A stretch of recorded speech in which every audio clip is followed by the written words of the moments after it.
Good evening, all, or whoever's watching. I don't know who's watching, but good evening. Thank you for watching.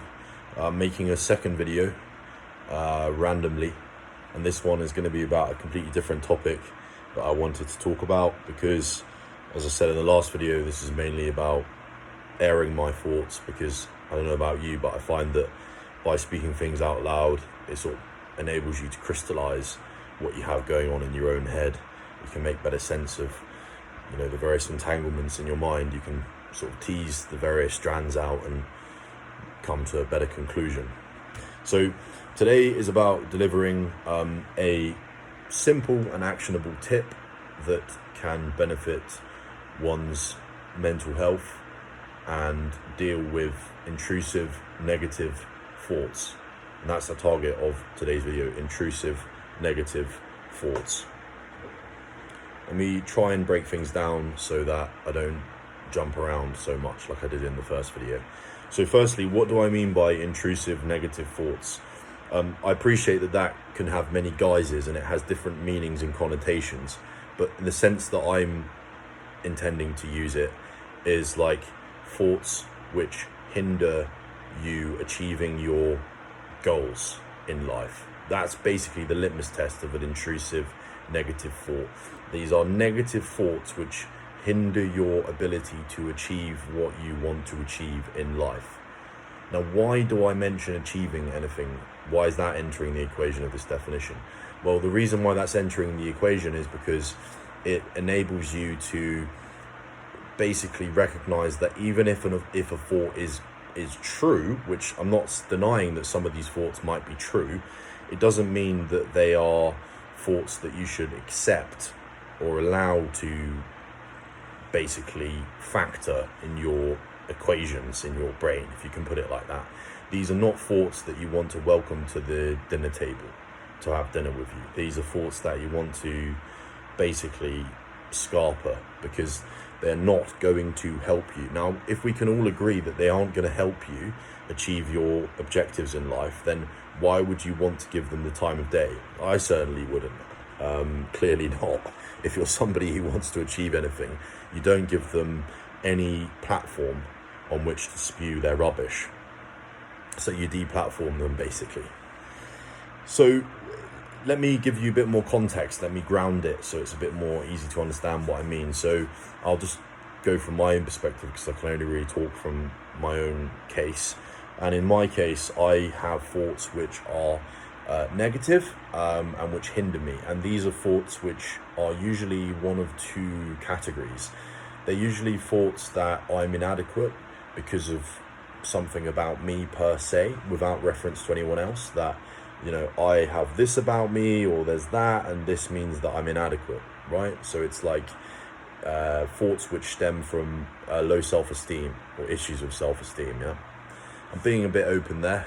Maybe I shouldn't be, but that's the truth. Okay, so that's the first class of thoughts that I have which are negative. The second class of thoughts which I have, which seem to come up from time to time, are what I would call negative comparison thoughts. And I'm sure that I'm not the only one who has these. So these are thoughts that basically by which you consider yourself to be lacking or found wanting because you are lower on some measure than someone else or a group of other people. And usually the measures are the typical ones. So it would be social standing, station in life, financials, celebrity, those sorts of things, or looks, you could say, these sorts of things. And obviously both of these types of thoughts can occur spontaneously, but in my opinion, they are more often than not triggered by certain triggers. For example, access to social media, which thank God I don't have. I don't use Instagram because that would be horrendous for me. I do have Facebook, but I use it very, very sparingly, and only because it's basically a dormant account. I just use it when I need to talk to old friends, essentially. Or the second time when you get these thoughts apart from in your day-to-day life through these triggers, like might be social media. The second time when I get these sorts of thoughts is when I'm in my what I like to call my stretch zone, which I appreciate is a bit of a throwback to sort of primary school. But I remember they used to have these charts at primary school, and it's like comfort, stretch, and then I can't remember the third one is like the really difficult zone where learning doesn't really take place. But in the stretch zone, that's where learning takes place. That's where you grow as a person.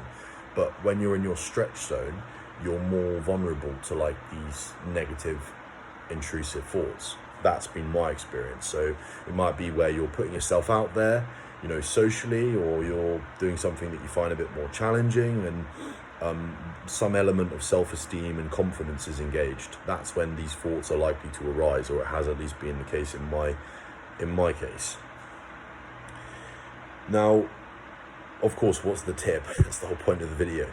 So the reason why I wanted to give a practical tip is because, I don't know about you, but I find that some of the material about psychology and therapies and such like is sort of shrouded in academia, and it's shrouded in mystery, and it's very esoteric and inaccessible. And I like practical tips. I love practical tips because you can literally just DIY them, and you don't need to, you know, get a PhD before you can implement them.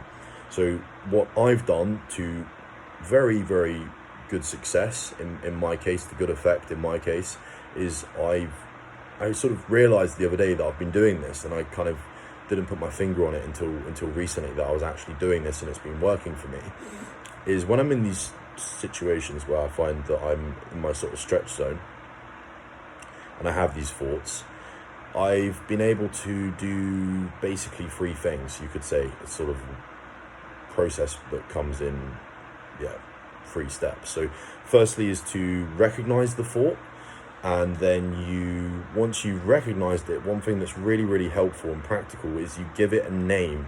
So it doesn't need to be an actual name, but you can give it, you can call it something derogatory.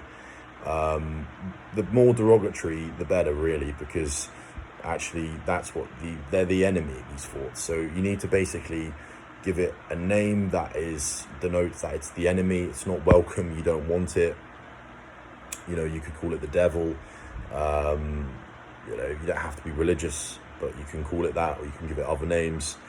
And that's important because you need to recognize it. Without recognizing it for what it is, you're not going to be able to go on to the next steps, because it's just going to be part of the landscape.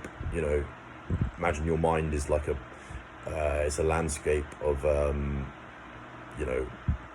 whatever, some like scene, some nature scene. You're just not going to be able to see the wood for the for the grass and for the trees. You need to actually identify it as the enemy, and you need to be able to spot it as the enemy. So that's the first thing. Recognize that these are unhelpful thoughts. These are hindering you. These are hindering progress. They're not helpful. They're unwanted. Recognition. That's the first step. And as I said, I've already given you the litmus test of how you identify that these are intrusive, adverse thoughts, so that you're able to simply ask yourself, is this thought helping me, or is this hindering me? Is this making me feel worse about myself, or is this advancing my goals and advancing my station? And that's how you. And I know there's a side debate about, well, you could argue in response. I'm not going to get caught up in the weeds here, but there is also another argument that some thoughts aren't good in the moment, like they don't feel good, but they're important. But you need to take them on board. Like, for example, if you're completely sedentary for the whole day, you're going to start feeling bad about yourself. That's because you need to go outside. That's not the sort of scenario I'm talking about. I'm talking about thoughts that are simply like shackles to your, ball and chain to your ankle. These do not help you. You're trying to run a 100-meter sprint, and this is literally the equivalent of putting a weight on yourself that you do not need.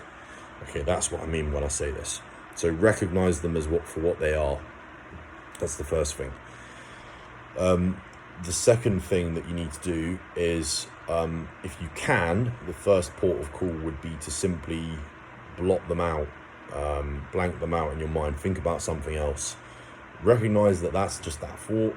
That usually is good enough, because you'll putting space between yourself and the thought, and then you are going to think about something else. If you can, something positive.